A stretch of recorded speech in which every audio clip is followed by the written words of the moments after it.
Dear listeners and viewers, آج ہم تبادلہ خیال کے ایک پوڈ کاسٹ سیشن میں آپ کے ساتھ موجود ہیں اور میں ہوں آپ کا ہوسٹ عاقف خان۔ ہمارے ساتھ آج موجود ہیں دو گیسٹس، ایک ڈاکٹر سید اختر علی شاہ ہمارے ساتھ موجود ہیں،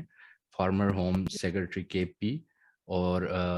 اینالسٹ ہیں، پولیٹیکل سائنٹسٹ ہیں، اس کے علاوہ لائر بھی ہیں اور ایکسپریس ٹریبیون میں ویکلی کالمز لکھتے ہیں۔ اس کے علاوہ ہمارے ساتھ موجود ہیں doctor Haider Shah, founder of Rationalist Society of Pakistan اور پبلک پالیسی پڑھاتے ہیں ہرزفورڈ شائر یونیورسٹی میں۔ تو آج کے اس سیشن میں ہم بات کریں گے یوکرین رشیا کا جو ایشو ہے، اور اس کے علاوہ ہم پاکستان کی کرنٹ پولیٹیکل سچویشن کے اوپر تھوڑی بہت ویوز جاننا چاہیں گے ہم دونوں حضرات کے۔ تو سر، سب سے پہلے بات کرتے ہیں یوکرین رشیا کے ایشو کے اوپر۔ تو میرا آپ دونوں سے کوشچن ہے کہ یہ ایشو چل رہا ہے لیکن اس کا اور کافی پرانا بیک گراؤنڈ ہے، تو تھوڑا سا آپ بتا سکتے ہیں؟ پہلے آپ بتا دیجیے گا تھوڑا سا۔ میں یہ عرض کروں گا کہ آج کے جو ایونٹس ہوتے ہیں اکثر خاص کر انٹرنیشنل ریلیشنز میں ان کا ایک ہسٹوریکل بیک گراؤنڈ دیکھیں تو پھر رشیا مختلف ادوار میں جتنی بھی وہاں پر ایگریشنز ہوئی تو ان علاقوں کو پروٹیکٹ کرتا گیا۔ پھر آپ آ جاتے ہیں سیکنڈ ورلڈ وار کی طرف آ جاتے ہیں، اور اس دوران جب یہ میں جو اس کی بات کر رہا ہوں تاریخی پس منظر کی، جب تاتارز اور مختلف ادوار میں، تو اس دوران رشین لوگوں کا وہاں پر کافی مائیگریشنز ہوتی رہی۔ وہ اس میں مرچنٹس بھی گئے، ان میں سائنسدان بھی گئے، پڑھے لکھے لوگ بھی گئے، بینکرز بھی گئے، اور آہستہ آہستہ خاص کر ان کی جو اربن سینٹرز ہیں وہاں پر اور ایسٹرن یوکرین میں رشین اوریجن کی آبادی کافی تعداد بھی ہو گئی، اور بعض شہروں میں تو ان کی اکثریت بھی ہے۔ پھر آ جاتے ہیں 1900 جو First World War, Second World War ہوئی، اس میں 3 بگس اس وقت کے چرچل، اسٹالن اور روزویلٹ اور یہ بیٹھے، تو انہوں نے پھر ایک سفیر آف انفلوئنس وہاں پر تقسیم کیا، جس میں خاص کر ایسٹرن یورپ وہ روس کے حصے میں، سوویت یونین کے حصے میں آیا۔ تو پھر ایک کولڈ وار ایرا شروع ہوا، اور پھر انہوں نے وہاں پر نیٹو کی داغ میل ڈالی، اور اس کا بنیادی مقصد سوویت یونین کے آگے بڑھاؤ کو روکنا تھا، ان کی انفلوئنس کو روکنا تھا۔ اور اس کی جواب میں بعد میں سوویت یونین نے وارسا پیکٹ بنایا، اور ایسٹرن یورپ کے تمام ممالک ان کے ساتھ شامل ہوئے۔ یہ سلسلہ چلتا رہا کولڈ وار میں۔ اور آپ کو یہ بھی یاد ہے کہ مونرو ڈاکٹرائن کیا تھا کہ امریکہ کے علاقے میں کسی دوسری طاقت کو آنے کی اجازت نہیں ہوگی، اور کوئی آئے گا تو پھر وہ ایک وار تصور ہوگی۔ اور ہم نے اس کا ایک بذر کیوبن کرائسس میں دیکھا، دونوں سپر پاورز ایک بالکل برک آف وار پہ تھے، نیوکلیئر وار کا خطرہ تھا۔ تو بنیادی طور پہ پھر آپ دیکھیں، پھر بعد میں گلاسناٹ کا زمانہ آیا، تو گورباچوف نے ویڈرالز کی، ایسٹرن یورپ ختم ہوا، اور وارسا پیکٹ بھی اس کے ساتھ دم توڑ گیا۔ تو ایک معاہدہ کوئی تحریری لوگ کہتے ہیں کہ اس کو سامنے لائے، لیکن ایک انڈرسٹینڈنگ تھی کہ چونکہ سوویت یونین ختم ہو گیا، وارسا پیکٹ انہوں نے ختم کر دیا، تو اسی طرح سے یونائٹڈ اسٹیٹس بھی نیٹو وغیرہ کو ختم کر دیں گے، لیکن اس طرح سے ہوا نہیں۔ تو جو موجودہ کرائسس ہے اس کی ایک بنیادی وجہ یہ ہے کہ یوکرین نیٹو میں شامل ہونا چاہتا ہے، جبکہ رشیا اس قسم کے اقدامات کو اپنے نیشنل انٹرسٹ کے خلاف سمجھتا ہے، اور اسی وجہ سے یہ اس میں بڑی تیزی آئی اور تلخیاں پیدا ہوئی۔ تو میں تو یہ سمجھتا ہوں کہ آج بھی اگر اب تو مذاکرات دوبارہ شروع ہو گئے ان کے درمیان میں، اب ٹرکی نے بھی ایک کردار ادا کرنا شروع کر دیا شٹل ڈپلومیسی کے ذریعے ایک برجنگ کا، لیکن اب اگر یوکرین، ایک تو یہ کہ آئیڈیالزم کی بات ہے، لیکن دوسری طرف انٹرنیشنل ریلیشنز میں ریئلزم کا بھی ہے، تو اگر ریئلسٹکلی پوچھے اور ریئل پالیٹک کی طرف جائیں تو اس وقت یوکرین ایک چھوٹا ملک ہے، اس کو اپنے کارڈ کو سمجھتے ہوئے ایک نیوٹرل پوسچر اختیار کرنا چاہیے، اور وہ سپر پاور کی جو رائیولریز ہے اس کو اپنے آپ کو سے دور رکھے، اور کوئی نیٹو میں شامل ہونے کی خواہش نہ کرے، تو شاید یہ آج جو وہاں پر ایشو بنا ہوا ہے، جو ایک ڈسپیوٹ ہے، کنفلکٹ ہے، اس کی کوئی ریزولوشن ہو جائے، کوئی راستہ نکل آئے، اور یہ راستہ تبھی نکل سکتا ہے کہ جو روس کے مفادات ہیں، نیشنل انٹرسٹ ہیں، اور جو ان کی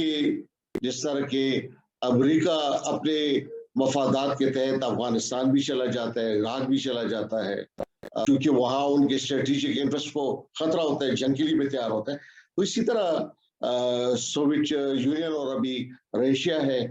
اسی کی طرح اس کی بھی اسٹریٹجک انٹرسٹ ہے، جب اس کو خطرہ ہوتا ہے تو وہ بھی جنگ کے لیے تیار ہو جاتا ہے، اور اسی وجہ سے یورپین یونین نے صرف ڈپلومیٹک یا مورل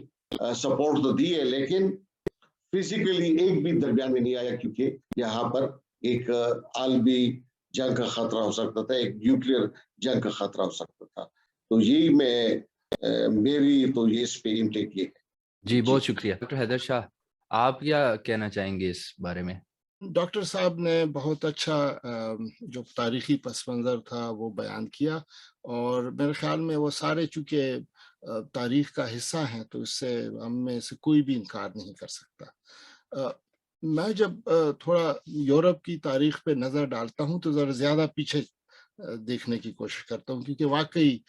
جو آج کے واقعات ہیں ہمیشہ اس کے پیچھے کوئی سائیکی ہوتی ہے جو بہت لمبے عرصے سے پک رہی ہوتی ہے، ڈیولپ ہو رہی ہوتی ہے۔ تو اگر آپ یہ دیکھیں کہ یورپ میں جو ان ممالک کے آپس میں جھگڑے رہے ہیں، اس کی ایک بڑی لمبی تاریخ ہے، اور اس کو بعض مبصر ٹورنامنٹ ماڈل کہتے ہیں، اور اس کی وجہ سے کہتے ہیں کہ یورپ کیوں باقی ایشیائی ممالک کے مقابلے میں آگے چلا گیا،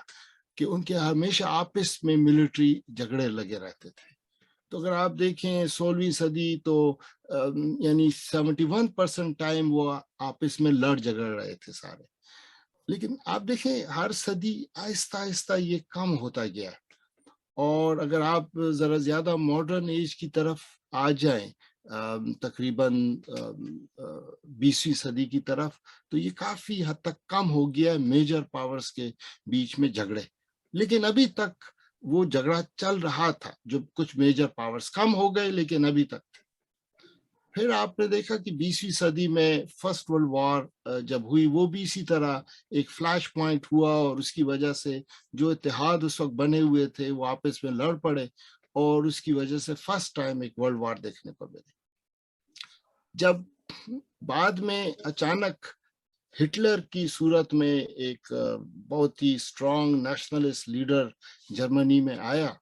تو ان کی وہ فرسٹ وار والی میموری ابھی زندہ تھی، تو وہ نہیں چاہتے تھے کہ دوبارہ سے ایک ورلڈ وار شروع ہو جائے، تو اپیزمنٹ پوری کوشش کی کہ اس کو کسی طرح خوش کر لیا جائے، اور وہ اپیزمنٹ پالیسی کا نتیجہ یہ نکلا کہ آخر میں وہ آگے چلتا گیا اور ایک سیکنڈ ورلڈ وار شروع ہو گئی۔ تو یورپ نے پچھلے اس میں دیکھا ہے کہ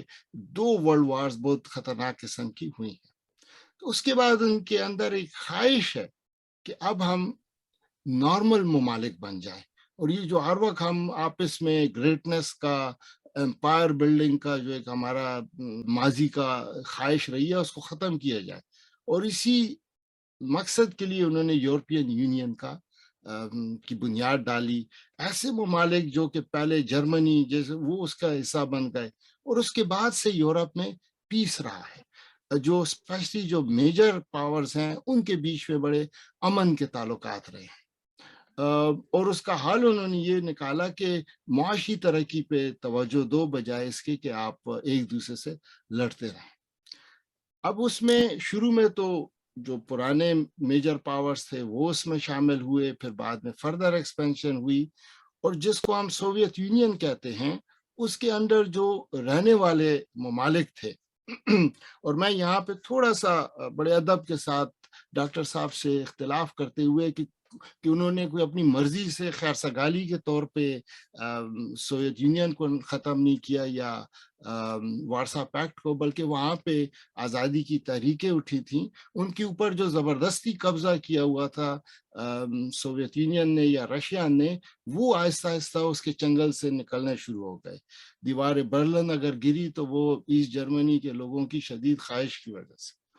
تو وہ جب ختم ہو گئے تو انہوں نے اس خواہش کا اظہار کیا کہ وہ بھی اس معاشی ترقی کا حصے دار بننا چاہتے ہیں, تو وہ بھی یورپین یونین میں شامل ہو گئے. اور نتیجہ یہ ہوا کہ اگر آپ تو اگر جتنے ممالک یورپین یونین میں شامل ہوئے سوویت یونین سے آزاد ہو کے, تو انہوں نے اس 20 سال میں کسی نے 200% ترقی کی ہے ان کی جی ڈی پی گروتھ, کسی نے 150 کی ہے, کسی نے 400 تک بھی کی. تو یہ وہ ممالک ہیں جو کہ کل تک جھگڑوں کا حصہ تھے اور اب وہ آزاد ہو کے ایک پرامن ماحول میں رہ رہے ہیں اور ترقی کر رہے ہیں. تو اب اس کا اثر ہر ملک پہ ہو رہا ہے یورپ میں کہ میں بھی ان کی طرح جو ہے یورپین یونین کا حصہ بن کے ترقی کروں. اور یہ ایک نیچرل انسان کی خواہش ہے, چاہے وہ آپ کی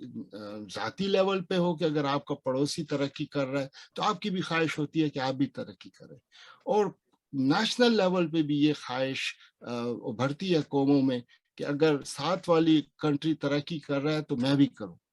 تو یہی یوکرین میں بھی اسی قسم کی ایک لہر ہے جو شروع سے رہی ہے. ایک طرف رشیا چونکہ وہ اس کا پڑوسی ہے, تو رشیا جب بھی کسی پہ قبضہ کرتا تھا تو اس کی ڈومیننس کا طریقہ یہ تھا کہ وہ اس کو رشیفائی کر دیتا تھا, وہ اپنے رشینز کو وہاں پہ بھیج دیتا تھا, رشین لینگویج کو ان پہ امپوز کر دیتا تھا, اور یوں وہ ایتھنیکلی آہستہ آہستہ ان کو رشینز بنا دیتا تھا, تو وہ اس کا حصہ بن جاتے تھے. وہ اس طرح کوئی انڈیپینڈنٹ یہ نہیں کہ ترقی کی وجہ سے کوئی چاہے کہ میں اس کا حصہ رہوں. تو ایک حصہ جو ایسٹ کی طرف ہے وہ تھوڑا رشینیفائی زیادہ ہوا, ویسٹ والا حصہ جو ہے وہ بدستور ویسٹ کی طرف راغب رہا, اور وہ چپکلش ہمیں اب بھی دکھائی دیتی ہے یوکرین کے سلسلے میں. تو یوکرین میں ایک قسم کی ایک اندرونی ایک ٹرمائل ہے, پھر قومیتیں وقت کے ساتھ ساتھ نئی نئی قومیتیں کانشسنس ہے وہ ڈیولپ ہوتی رہتی ہے. تو یوکرین میں اس وقت بڑا اسٹرانگ اینٹی رشین سینٹیمنٹ موجود تھا,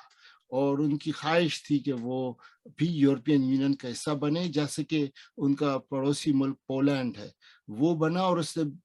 بے تحاشا ترقی کی اس دوران میں.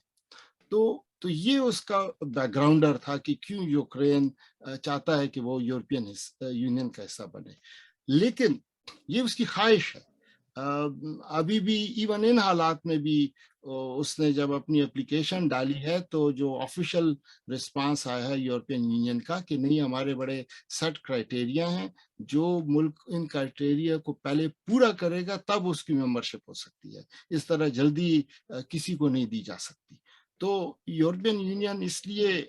ایک ترقی کا ایک کلب ہے جس میں ہر کوئی ممبرشپ چاہ رہا ہے, اور اسی حساب سے یوکرین کی بھی یہ خواہش ہے. اس پہ یقیناً رشیا جو ہے اس کا خیال ہے کہ اس کے پڑوس میں سارے ممالک اس سے چلے گئے ہیں, ایک بیلاروس رہ گیا ہے اور ایک یوکرین رہ گیا تھا. تو بیلاروس میں تو چونکہ جو صدر صاحب ہیں وہ پوٹن کی طرح پچھلے 25 سال سے قابض ہیں, وہ تو چلیں, اور وہاں رہتے بھی رشین لینگویج کا کافی اثر ہے, تو وہ تو اس کا حصہ بن گیا. لیکن یوکرین میں چونکہ اس طرح کا ماحول نہیں ہے تو ان کی خواہش تھی کہ وہ اس طرف چلے جائیں. تو اب ہمیں اب یہ ڈیسائیڈ کرنا ہے کہ آیا ہم جمہوریت پسند ہیں کہ نہیں. ہم نے کسی ایشو کو ڈیموکریسی کے اینگل سے دیکھنا ہے کہ نہیں دیکھنا. اگر میں ڈیموکریٹ ہوں تو ہر ملک, چاہے وہ پاکستان ہو, پاکستان میں اگر کوئی زبردستی کہے کہ نہیں تم نے یہ کرنا ہے وہ کرنا ہے تو میں اس کے خلاف ہوں. عوام کا حق ہے کہ وہ جو چاہیں, جس کے ساتھ اچھا تعلق رکھنا چاہیں وہ اپنا رکھ سکتے ہیں. اسی طرح میں یوکرین کے لوگوں کی سپورٹ کروں گا. اگر وہ کسی الیکشن میں یہ کہہ دیں کہ نہیں ویسٹ کے ساتھ ہم نے نہیں رہنا, ہم نے رشیا کا پارٹنر بننا ہے, اکنامک اور بڑا کلوز پارٹنر بننا ہے, تو اچھی بات ہے. جیسے کہ تائیوان میں ہوتا رہتا ہے کہ وہاں الیکشن ہوتے ہیں, کبھی جو ہے پرو جاپان گورنمنٹ آ جاتی ہے, کبھی پرو چائنا گورنمنٹ آ جاتی ہے. تو سارے ممالک کوشش تو کرتے ہیں کسی دوسرے ملک کو مینج کرنے کی, لیکن وہ تھرو الیکشن ہو بجائے اس کے کہ وہ آپ آرمی بھیج کے زبردستی کرنے کی کوشش کریں. ڈاکٹر صاحب تھوڑا اس طرف آتے ہیں, جو آج میں نے پازیٹیو سائڈ جو دیکھی, ایک تو بڑا وار ہسٹیریا بن گیا تھا, لیکن آج اور کل جو خبریں آئی ہیں اس میں ٹرکی نے کوئی پہل کی ہے اور ان کے درمیان بریجنگ کی ہوئی ہے, جی کوئی ڈپلومیٹک چینلز کھل گئے ہیں. نہیں, وہ تو پیچھے وہ ڈاکٹر آپ صاحب اس پہ کوئی کیا کہیں گے اس بارے میں؟ نہیں, وہ تو صرف ٹرکی ہی نہیں بلکہ میرے خیال میں اس سے پہلے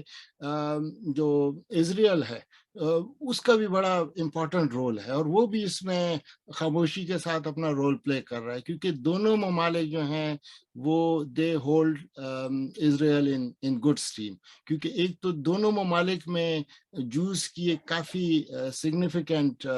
پاپولیشن رہتی ہے, رشیا میں بھی اور یوکرین میں بھی, تو اس حوالے سے اس کی ایک امپورٹنس ہے. پھر